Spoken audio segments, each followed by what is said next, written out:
Hello बच्चों, मैं Chandrika Atre new Catholic mission school Jhabua से। हम लोग पढ़ रहे हैं हिंदी का पाठ्यक्रम और हमारा अभी कंटिन्यूटी में चल रहा है पद्य, जो कि मनुष्यता पाठ से है। इसके पहले वाले वीडियो में हमने मनुष्यता पाठ 1 किया था। चूँकि काव्यांश थोड़े ज़्यादा हैं और बड़े हैं और थोड़ा सा कठिन भी है शब्दार्थों को समझने में, तो हमें इसको 2 पार्ट में करना पड़ेगा, तो ताकि आपको भी थोड़ा ज़्यादा टाइम नहीं लगेगा इसको समझने में। एक एक पार्ट में हम एक एक पंक्ति को करते हुए चलेंगे। तो पहले वाले वीडियो में हमने 4 पंक्तियां कर चुके हैं और आज हम से स्टार्ट कर रहे हैं इसके अगले वाले पांचवें काव्यांश की व्याख्या। तो 5वां वाला काव्यांश हमारा है मनुष्यता पाठ का, रहो न भूल के कभी मंदांत तुच्छ वित्त में। वित्त यानी धन। यहाँ पर एक कवि हमें शिक्षा दे रहे हैं कि हमें कभी भी धन का अहंकार या पैसे का अहंकार घमंड नहीं करना चाहिए। क्यों नहीं करना चाहिए? क्योंकि पैसे के बल पर हम सब कुछ प्राप्त नहीं कर सकते और पैसा प्राप्त करना भी कोई बड़ी बात नहीं है। यहाँ पर हमारे कवि का ये कहना है कि हमें कभी भी धन को देखकर अहंकार करके और हमें यह सोचकर नहीं चलना चाहिए कि हमें कभी किसी के सामने हाथ फैलाने नहीं पड़ेंगे। ये भी बात होती है कि कभी कभी ऐसी जगह पर जहाँ मनुष्य की ज़रूरत होती है वहाँ पर हमें धन की भी ज़रूरत नहीं पड़ती। यदि हमें किसी मनुष्य की वाकई में मदद की ज़रूरत है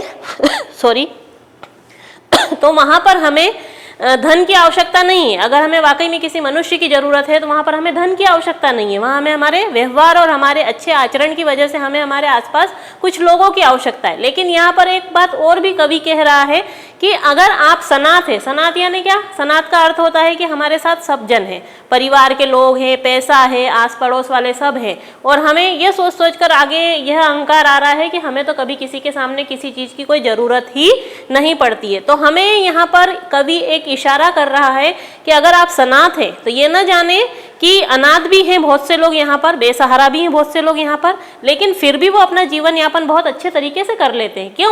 क्योंकि यहाँ पर एक लाइन और दी है, वो सनात जान करो न गर्व चित्त में। चित्त यानी मन में कभी अहंकार न करो। अनाथ कौन है? यहाँ त्रिलोकनाथ साथ है। त्रिलोकनाथ यानी ईश्वर।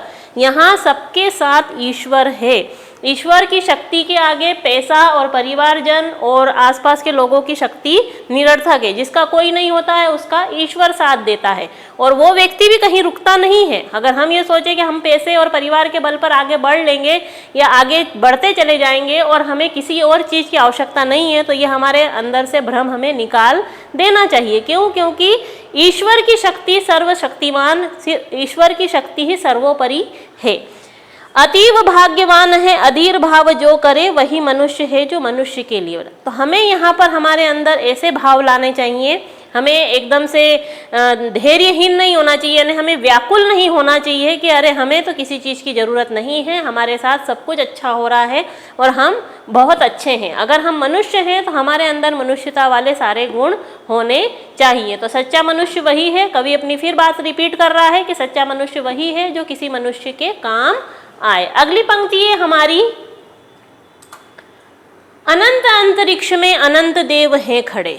अनंत अंतरिक्ष, अंतरिक्ष यहाँ आकाश से कहा जा रहा है। अनंत अंतरिक्ष यानी कि ऐसा आकाश जो कभी समाप्त नहीं होता है। और असंख्य देवगण से यहाँ तात्पर्य है कि बहुत सारे देवता, असंख्य यानी जिनकी कोई गिनती नहीं है, वो सब खड़े हैं ऊपर आकाश में। किस लिए खड़े हैं?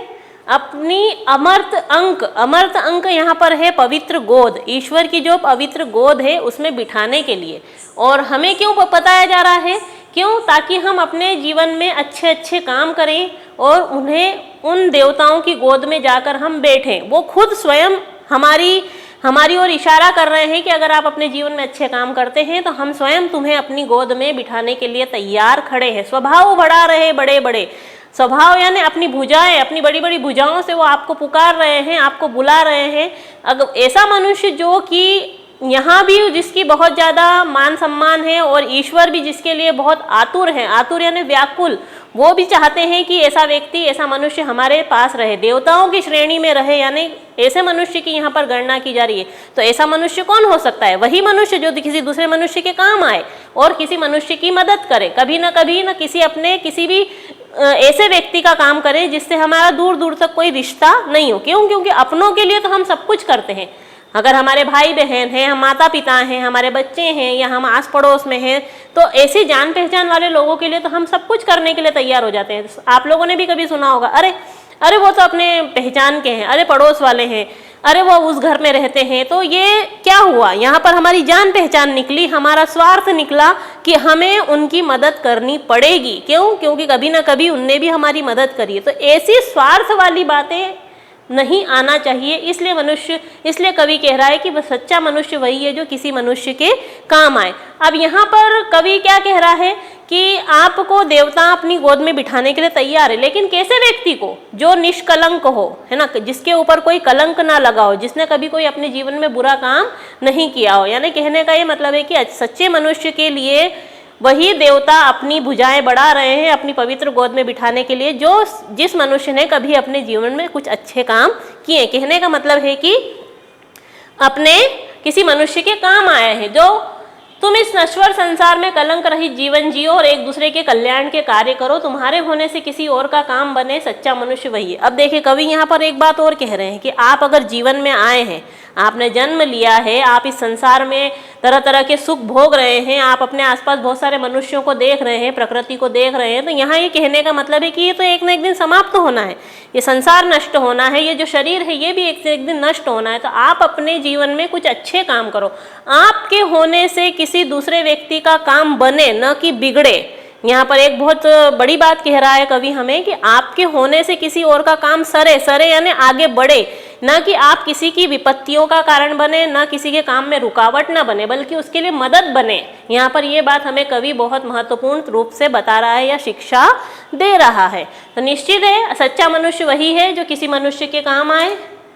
अगली पंक्ति हमारी, मनुष्य मात्र बंधु है यही बड़ा विवेक है। विवेक यानी बुद्धि। सबसे बड़ी बुद्धिमानी वाली बात क्या है? यहाँ पर कवि हमें अगली पंक्ति से क्या कह रहा है कि सबसे बड़ी बुद्धिमानी वाला बात यह है हमारे जीवन में कि हम किसी भी मनुष्य को अपना एक दोस्त या सखा ना समझ के भाई समझे। बंधु यानी भाई का रिश्ता सबसे बड़ा होता है। क्यों कहा जा रहा है ऐसा? ताकि हम कभी भी अपने भाई के लिए कष्ट ना बने, अपने बंधु के लिए कभी दुख का कारण ना बने। तो सभी मनुष्यों को हम भाई क्यों समझे, उसका भी हमें एक कवि ने एक रीजन दिया है, कारण बताया है। क्या? अगली पंक्ति में ये है कि पुराण स्वयंभू पिता प्रसिद्ध एक है।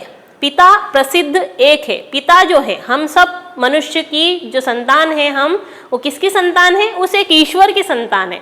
ईश्वर ने हमें बनाया है। आप और हम जैसे बहुत सारे मनुष्य, बहुत हजारों करोड़ों सारे मनुष्यों को ईश्वर ने बनाया है। ये और बात है। अगली पंक्ति में क्या कह रहा है?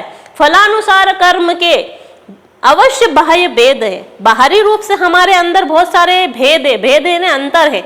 आपकी शरीर की बनावट अलग है, दूसरों की शरीर की बनावट अलग है, आपका व्यक्तित्व अलग है, दूसरे का व्यक्तित्व अलग है। हर किसी में कुछ ना कुछ अंतर है। हर मनुष्य के अंदर कुछ ना कुछ अंतर है, कुछ स्वभावगत, कुछ शारीरिक, सब तरह के अंतर हैं उसमें। तो यहाँ पर हमें कवि कह रहा है कि ये और बात है कि आप में और हम में अंतर बहुत है। कुछ हमारी आदतों की वजह से, कुछ हमारे शरीर की वजह से, कुछ हमारी सोच की वजह से, सब में हम में अंतर, सब में अलग अलग है। लेकिन हम सब सिर्फ एक ईश्वर की संतान है। एक पिता है हमारे, एक ईश्वर है हमारे। तो सब हमारा आपस में हम सबका रिश्ता क्या हुआ? हम सब आपस में अगर एक पिता की संतान है तो एक पिता की संतान के आपस में, संतानों में भी आपस में कुछ ना कुछ रिलेशन बढ़ जाता है। कोई भाई बन जाता है, कोई बहन बन जाता है। तो निश्चित है यहाँ पर हम सारे मनुष्यों को अपना भाई समझे, यानी अपना ही समझे। भाई समझे से तात्पर्य यहाँ पर कि हमें उन्हें अपना समझे, उनके कभी दुख का कारण ना बने। किसी भी मनुष्य को कभी कोई दुख हमारे द्वारा ना हो। अब यहाँ पर एक बात और कवि कह रहा है कि अनर्थ न हो कि एक बंधु किसी बंधु की व्यथा हरे। ये अनर्थ यानी पाप, ये पाप नहीं होना चाहिए संसार में। संसार में पाप पुण्य तो क्या है कि हम ऐसा सोचते हैं कि चलो कोई गलत काम कर रहे हैं वो पाप हो जाता है, लेकिन वो तो चलो हमारी सोच पर निर्भर है कि हम क्या काम करते हैं और क्या काम हम नहीं करते, किस काम को हम प्राथमिकता देते हैं और किस काम को हम ये सोचकर कर देते हैं कि ठीक है जान दो, उसने हमारे साथ बुरा किया तो हम भी उसके साथ बुरा करें। ये हमारी कभी कभी सोच बन जाती है। लेकिन नहीं, यहाँ पर कवि का कहना है कि ऐसी सोच कभी किसी मनुष्य के अंदर आनी ही नहीं चाहिए। ये बहुत बड़ा पाप होता है कि हम किसी मनुष्य के दुख का कारण बने। हमारे द्वारा किए गए कार्यों से किसी को दुख पहुंच रहा है, हमारे बोले गए किसी वाक्य से किसी को दुख पहुंच रहा है, तो ये हमारे लिए ठीक नहीं है। इसके बाद हमारे अंदर मनुष्यता वाले गुण नहीं आते हैं। तो हम एक मनुष्य हैं, हमें ईश्वर ने बनाया है और ईश्वर की एक संतान है, हमें भी ईश्वर ने बनाया है, आपको भी ईश्वर ने बनाया है। तो हम ये सोचकर सामने वाले का अपमान ना करें। अगर हम सम्मान नहीं कर रहे हैं तो हम उसका अपमान भी न करें और ये सोचें कि हमारे ही तरह उसे भी ईश्वर ने बनाया है। अब ये जरूरी नहीं कि हम मनुष्य के लिए ही सारी समर्पित भावनाएं रखें।